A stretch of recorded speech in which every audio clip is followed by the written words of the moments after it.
Hey guys, this is Mike from BTR Budget Tech Reviews here, and today we take a first look at the LG Tribute HD from Virgin Mobile.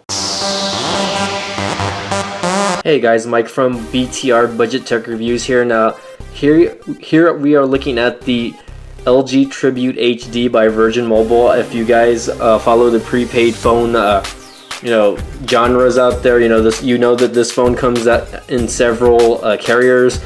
You can get it on Boost, probably soon on Cricket, etc. like that. But this is the LG Tribute HD, and this is my first review video of it. I'm going to break it up into two videos so that you guys don't get bored out of your mind and decide to stop watching. But anyway, I'm going to go ahead and start off with physical features first before we get into specs and everything like that. If you guys are interested, this phone is actually sporting a 5-inch touch display with a resolution of 720 by 1280. So it's not full HD, but you still get a nice looking display. Has 294 PPI standing for pixels per inch on the screen. So you get a very nice looking display. It's not one that I'm like super impressed with, but one of the nicer displays from one of the lower to mid-range devices. This is a $49 phone that I purchased from Best Buy, keep that in mind. And you might find it for a cheaper price depending where you're looking. But again, that's the display there. Has haptic feedback on the display, which is which is basically like screen vibration or touch vibration when you're either typing on the keyboard, etc. Let me actually brighten up the screen there. I don't even have it that high to begin with. So that's I had it like in the 40s, and now it's at 60% on the display. So you can see there, minus the glare on my screen, what we get on the screen. So aside from that, this all-around body has a plastic frame with kind of like an aluminum casing on the side. Not really aluminum, it's more like a plastic hard feel, and basically hard feel all the way around. On the bottom there, you have your 3.5mm headphone jack with your micro USB charging port, your microphone on that area. Power button is going to be on the top right. You're really not going to have anything on the top except for the noise cancellation volume there. And on the back, you have an 8-megapixel camera with an LED flash. Now, as you guys notice, it does have a front-facing camera also. The front-facing camera is actually a 5-megapixel camera, and I'll get a little more into detail with that when I do the second review video. And I actually have some pictures and some videos that I want to show you guys, just so you guys can get a better idea of what the camera has to offer. But going back, let's go back to the other specs here really quick. Again, this is a hard plastic shell, and it's not a bad looking shell. I don't know if you guys can catch it on my actual video. It's got kind of like a texture, not a texture, like the whole plastic back, it's just plastic. But if you look at it in the light, it looks like it has some sort of texturing to it, but it's really nothing. I think it's just the paint or something like that. And basically that's the entire trend going around.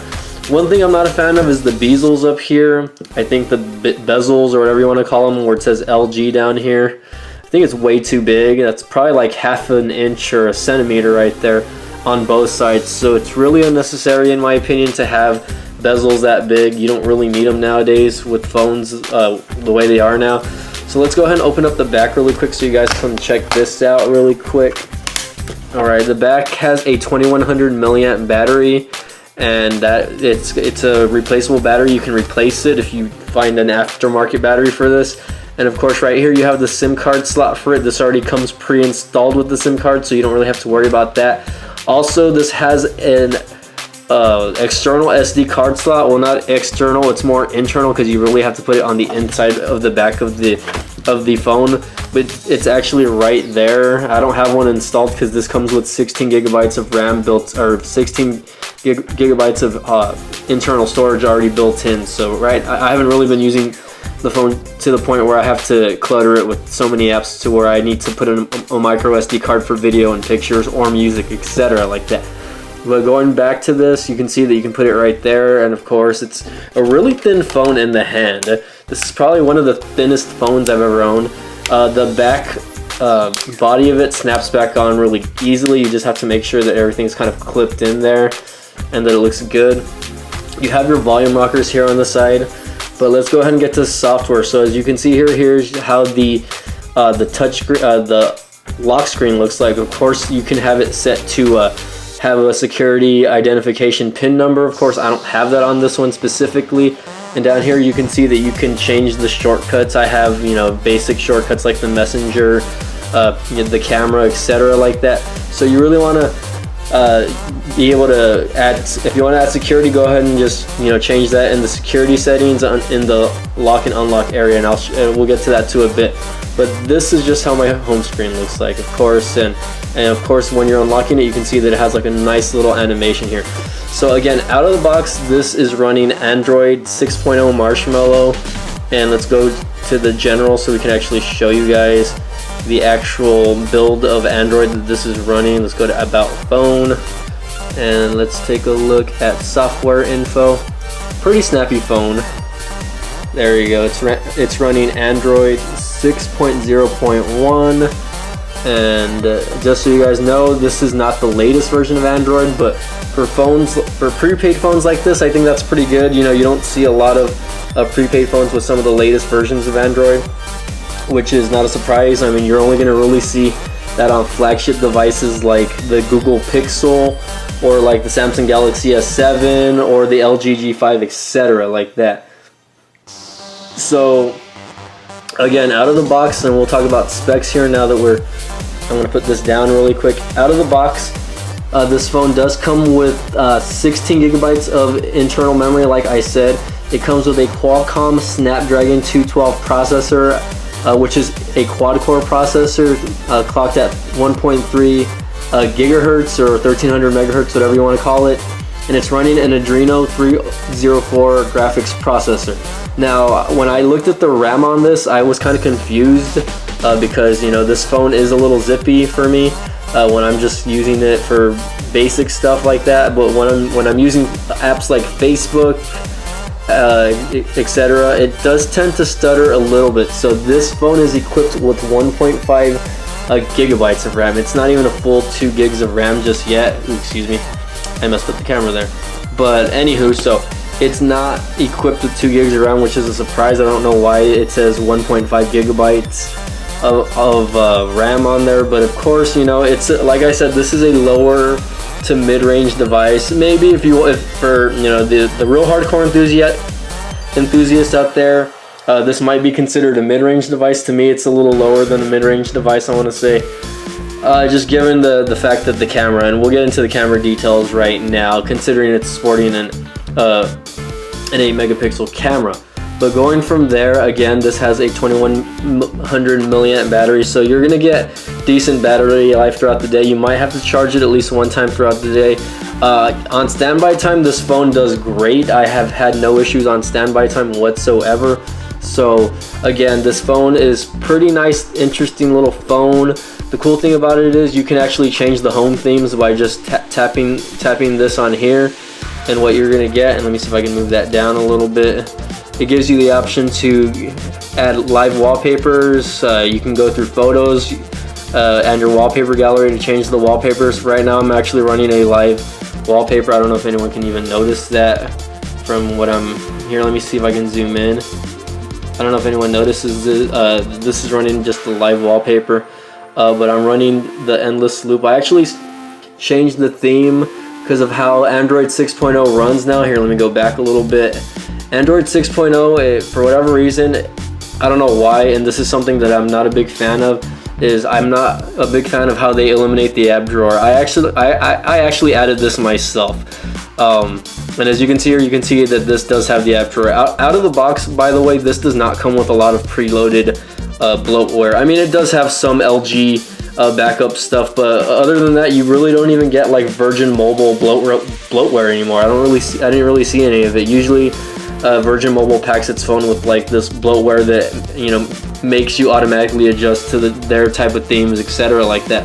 But this phone doesn't have it at all, which I was very surprised. And I don't know if that's because I didn't activate the phone, to be honest. But it has a nice, you know, you can actually change it to where, you know, you have the app drawer. Now, if you don't want the app drawer, etc. like that, all you have to do is just go to to your settings right, and that's really easy. By the way, people who haven't seen this phone yet, this is what your menu bar looks like, and you can actually change from one to the other. I mean, and of course, like most devices, you can actually probably add it some. You can change your brightness to auto. It's got airplane mode. It has a capture mode also, where if I want to, I can just I can click capture, and then I can technically like write on it using something. So again, you know, I don't really use capture mode too much, but if you want, you can actually like take a screenshot and then you can write all over it. So I don't really care about that though. So that's just me. And let me zoom back here. So right now we're in the settings. In the settings, of course, you have mixed up areas. They break it off now. You have your networks, and now you have a section just for sound, your display, and then your general. Okay.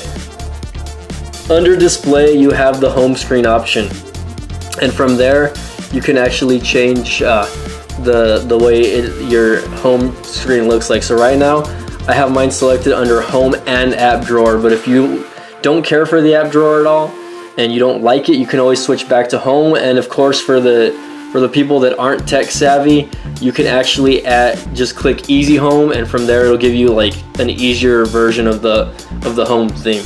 I'm not a fan of that. I like to, I like to have my own shortcuts, etc. like that. From there, of course, you have the font type. You can change the font type from large to extra small. I'm pretty blind, so I have mine on medium. And you can change the bold text. If I turn that on, it would just turn everything to bold. Brightness, you can change that from auto. Reader mode is actually kind of interesting. It turns off the blues.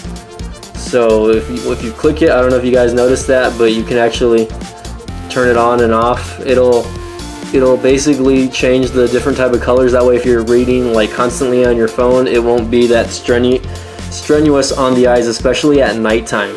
So, and of course, you can change your screen timeout from 1 minute to like 5 minutes if you want to just keep it turned on while you have the phone on, or your daydream settings. And of course, you have your typical sound settings, nothing too big there.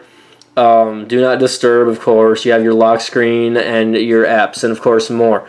And of course, your general, which is you can change the keyboard. Gives you your location, auto sync, etc. like that, and vice versa. And you can change the time, and it'll give you the phone's memory, etc. like that, and battery and power settings. This does have a battery saver, by the way. It can turn on at 15% if you choose to, but right now I don't have it turned on since I haven't been heavily using the phone that much. But this is gonna probably be it for the first review video. And let me get back to my camera angles here. Here you go. So this is the LG Tribute HD, or some people will call it the LG Style X, whichever. When I bought it, it actually said that on the receipt, but they mark it off as the Tribute HD. So again, I'm on this next video. I've already gone too long. On the next video, I'm gonna actually get more into camera details and maybe a little bit of gaming. And of course, just like how this device runs in general. So again, thank you guys for watching. This is the first video of the LG Tribute HD. And of course, if you like this video, please give it a thumbs up. Please share the video if you guys like it. And of course, this is the holiday season, so if you're interested in this phone, go ahead and take a gander at it. I mean, I think it's definitely worth the $49.99 price range. But again, this is the LG Tribute HD. Thank you guys for watching, and as always, please subscribe.